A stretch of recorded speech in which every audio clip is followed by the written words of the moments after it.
Hi, and thanks for joining us for our Bible study through Psalm 35. Welcome back, or if this is your first time jumping in on a random psalm, welcome.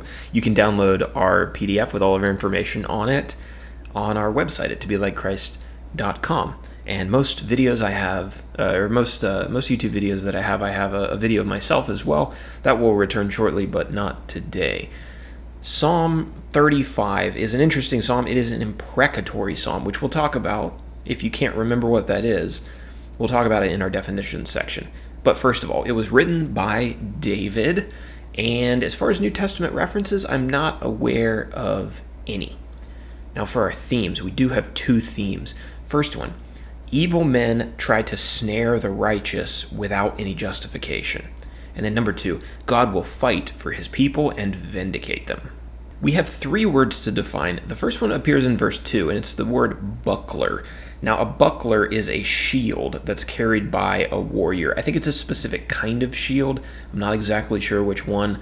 The resources I was looking at to do research on it, I'm not sure that the definitions apply back to this time period in history, but just know it's some kind of shield that was carried by warriors in this day. Okay, so in verse 12, we see the word bereft, and you might not be familiar with the word bereft. I definitely don't use that one much, but you might be familiar with the word to bereave. It basically means to be grief-stricken or sorrowful. And then we have the word imprecation. Now, this word doesn't appear in the text, but it's important to understand the type of psalm that this is. An imprecation is a curse that's spoken over a person or a group of people, and Psalm 35 is an imprecatory psalm, one in which David prays for the downfall of his enemies. Imprecatory psalms were discussed in greater detail in the application section of Psalm 5, so if you think that this is odd, that it's strange that a man of God would pray for the destruction of his enemies, check out the application section in Psalm 5, because we talk about that a little bit. Now, the top of page number 2 begins our outline. We do have one section here, and only one, verses 1 through 28. I've entitled it, Clothe My Enemies with Shame and Dishonor. So in Psalm 35, David called on the Lord to thwart and to humiliate his enemies. Now, these enemies, they were malicious men who didn't have any credible accusations against David, but they were doing everything that they could to try to ruin him.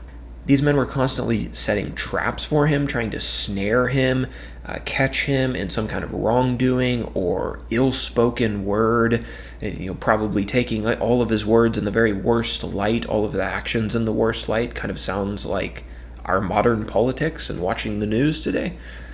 Many of these men, David didn't even know personally. David wrote, quote, "But at my stumbling they rejoiced and gathered. They gathered together against me. Wretches whom I did not know tore at me without ceasing." Verse 15.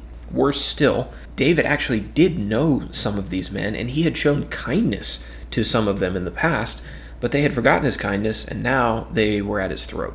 David was just tired. He was exhausted of dealing with these people, and he calls on God, saying in verse 1, quote, "Contend, O Lord, with those who contend with me. Fight against those who fight against me." He asked God to shame them, to dishonor them, and to trap them in their own tricks, trap them in their own snares. David trusted that God was going to take care of him. He was going to vindicate him. David hadn't done anything wrong, and yet these men were still after him. So he gives that over to God. We'll talk about that in our application section. And then he worships God for caring about the welfare of his servants. God's not, just ignoring the plight of the people who love him and serve him. David knew that God's watching out for him and for others who love God. That takes us down to our application section. It's interesting to me that David asked the Lord to avenge him. Because David, if anybody, was in a position where he didn't have to ask for permission to get vengeance. David was a king. He could have rallied his army or used the legal system to get his revenge on these people. Even before he was a king, he had hundreds of men following him around. He could have got the job done. But instead of doing that, instead of taking vengeance himself, he gave that over to the Lord. Resisting the urge to take vengeance, especially when it's within your power to do it, is extremely hard. but God instructs his followers, Christians, his disciples, to practice that discipline. In Romans chapter 12, verses 18 and 19, the Apostle Paul is writing here to the church in Rome. He says, "If possible, so far as it depends on you, live peaceably with all men. Beloved, never avenge yourselves, but leave it to the wrath of God. For it is written, 'Vengeance is mine, I will repay, says the Lord.'" In the end, God is going to make everything right. There aren't going to be any injustices that you're going to say, "Man, I wish I could go back and get that guy for what he did to me." No, God's going to take care of everything.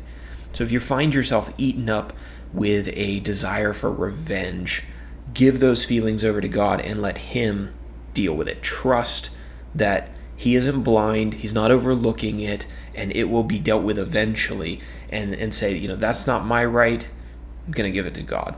God is going to ensure that justice is done in the end. So we learn a great lesson here from David to allow God to take vengeance and to put our trust in Him that He's going to take care of us, even if we don't execute that vengeance ourselves.